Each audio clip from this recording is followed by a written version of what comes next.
So ngayon, nandito ako sa labas. Lumabas ba ako?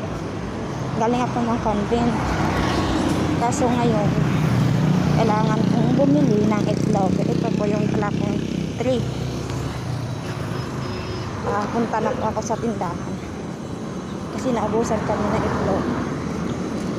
So ngayon, nandito na ako sa hall. Malapit na ako.